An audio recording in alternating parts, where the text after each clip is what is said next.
I mean, it was also the moment, we're now in, I suppose, 69, quite political times. I wasn't involved at all in the student movement of 68, but the experiences of the changing, sort of social climate were very profoundly felt by my generation. I mean, you couldn't not be aware of the politicization of everyday life if you were young. I mean, in the art world there was a lot going on. There were the Situationists, there were all kinds of art movements, and I was very interested in that and was becoming. I'd always had a kind of radical, rebellious sort of streak. I was in CND when I was 13, and anti-apartheid and all these kinds of things, and the women's movement later, of course. But the art world was quite political, and I was getting very interested in all of that as well. It was very much that moment before life changed again, which was when that period came to an end.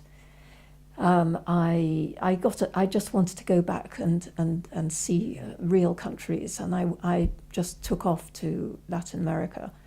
I wanted to go back to Argentina. I wanted to see what's happening there. There were a lot of interesting things happening in Argentina. And so I spent a number of months there, got very caught up in the politics of Argentina. I was trying to do some stories, one for the Sunday Times, one for somebody else. One was on the Nazis in Argentina. Another one was on the sort of guerrilla struggles going on in Argentina. And so I went as a journalist to do those stories, a freelance journalist, and of course had an extraordinary time, getting those stories, which were very formative, all that experience. It's a commune, but we lived together.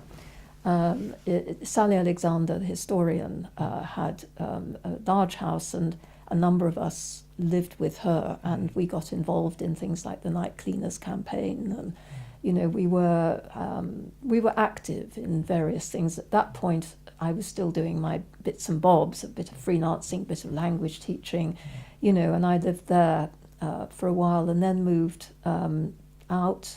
I think, was that before or after? I was with Red Ladder for a while, which was a kind of radical theatre group.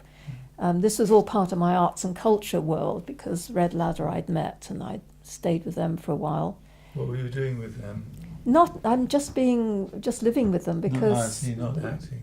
No, I mean one of the Red Ladder people, Kathy McCreary, worked for Canadian Broadcasting, and so I did a bit of freelancing for her.